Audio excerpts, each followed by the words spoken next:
To measure the precise vibrational frequencies of molecules, we pass infrared radiation through them and record what gets absorbed. It sounds simple, but observing these molecular bonds requires an instrument engineered around severe physical limitations. This analysis happens in a very specific window of the electromagnetic spectrum. We look past visible light and focus exclusively on the mid-IR to far IR region, spanning from 4,000 down to roughly 400 inverse centimeters. The first major constraint we encounter in this region is energy. An infrared photon possesses very low energy.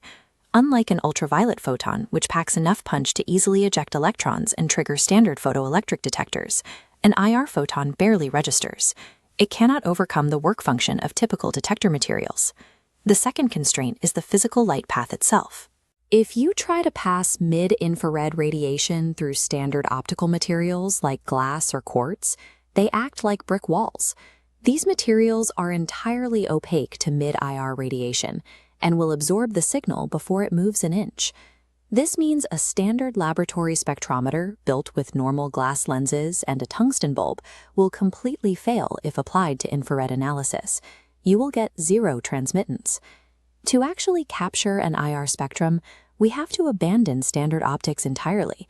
We must rebuild the entire light path using specialized ceramics for the source, alkali halide salts for the lenses and sample holders, and extreme sensitivity thermal detectors to read the output.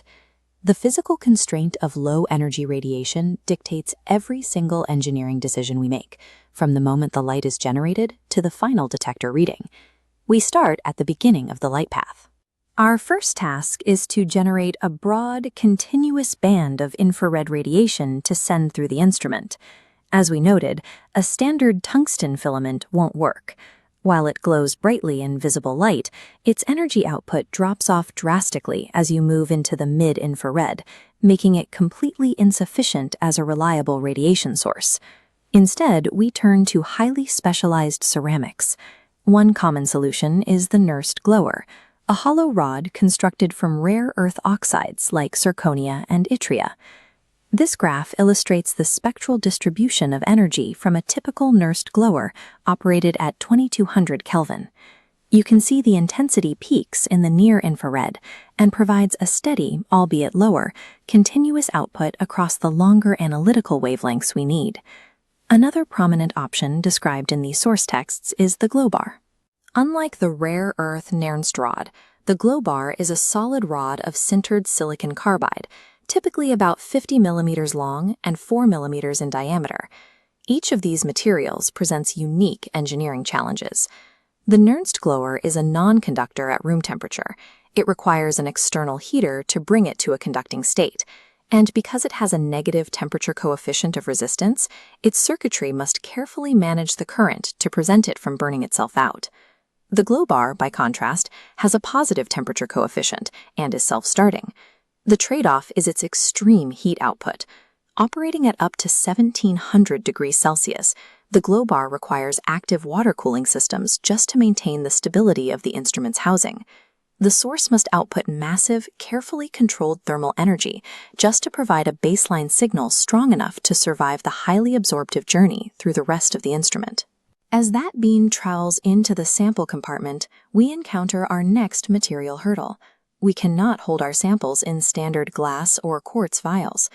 Looking at the required support materials, infrared transmission relies on polished windows of alkali halide salts, like sodium chloride and potassium bromide. These transparent crystals are physically fragile and highly hygroscopic. If exposed to ambient humidity or stress, these expensive optics will fog, fracture, and degrade. Because solid samples are too thick for the beam to penetrate directly, they must be prepped using the KBR pellet technique.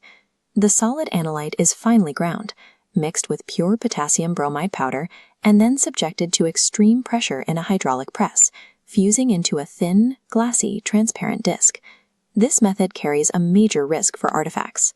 Because potassium bromide absorbs water so easily, any ambient moisture trapped during the pressing process creates a false, broad hydroxyl absorption band around 3,400 inverse centimeters on the final spectrum.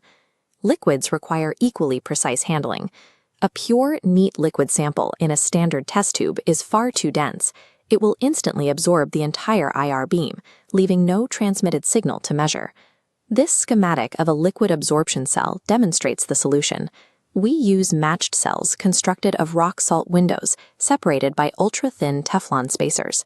This dictates a microscopic sample thickness, usually ranging from just 0.01 to 0.05 millimeters. Every sample must be meticulously engineered into ultra-thin liquid layers or highly pressurized salt suspensions just to prevent the analyte from eclipsing its own signal. Once the beam successfully exits the sample, the instrument must separate the light and measure exactly which specific frequencies were absorbed by the molecular bonds. Historically, classical dispersive layouts relied on moving parts. A rotating segmented mirror rapidly alternates the beam between the sample and reference paths. This light hits a slowly rotating monochromator grating, mechanically dispersing individual frequencies out to the detector sequentially. This mechanical approach has a fatal flaw. To achieve high spectral resolution, you must physically narrow the entry and exit slits of the monochromator, but doing so chokes off the already inherently weak infrared light, severely degrading the signal-to-noise ratio. Modern instruments use the Fourier transform spectrometer. Notice the absence of narrow slits in the Michelson interferometer. The full beam strikes a beam splitter. Half travels to a fixed mirror, half to a continuously moving mirror, recombining before entering the sample compartment. This provides what is known as the multiplex, or Felljet advantage. Instead of measuring one wavelength at a time through a tiny mechanical opening, the interferometer allows all frequencies of infrared light to reach the detector simultaneously. As that moved mirror travels, it shifts the phase of the split beam. When the beams recombine, they undergo constructive and destructive interference based on their precise wavelengths. This encodes the entire spectrum of light into a complex, fluctuating time domain signal called an interferogram. Generating this time domain signal requires absolute precision. FT instruments employ a secondary helium-neon laser system parallel to the IR beam, purely to track the moving mirror's exact microscopic position at all times. By abandoning physical dispersion in favor of time domain interference, the FT architecture rescues the weak IR signal from being lost to physical slits, enabling rapid, high-resolution scanning.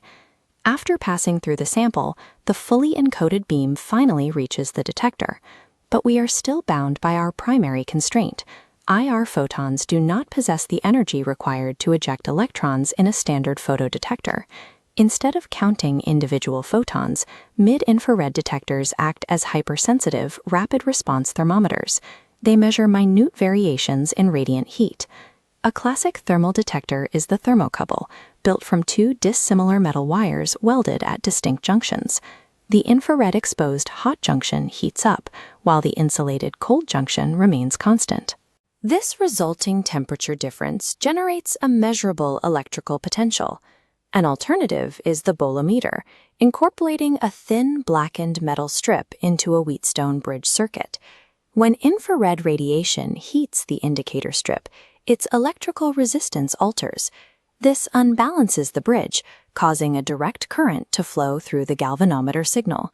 For modern FTIR systems, the scanning speed of the moving mirror demands much faster response times than these traditional thermal detectors can provide. This necessitates the use of pyroelectric semiconductor materials, like triglycerine sulfate, which respond to rapid changes in temperature rather than absolute heat. The detector bridges the gap between physics and data. It serves as the final transducer, translating microscopic thermal variations into a digitized electrical current. Looking at the complete layout of a Fourier transform infrared spectrometer, we can trace the full journey of the signal. We start with the massive thermal energy generated by the ceramic source. That broad beam enters the interferometer, where a moving mirror encodes all frequencies simultaneously. The recombined beam passes through a highly vulnerable salt-supported sample, and the remaining unabsorbed radiation strikes a temperature-sensitive transducer.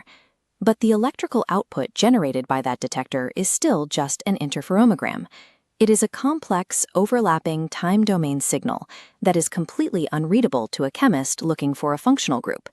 This necessitates the final, non-physical component of the instrument, the computer processor. The processor executes the Fourier transform algorithm. This calculation mathematically unravels the time-domain interference pattern, sorting the overlapping waves back into individual frequency intensities. To measure molecular vibrations, engineers had to overcome severe energy limitations, circumventing the absorption of standard optics through extreme material science and advanced mathematics.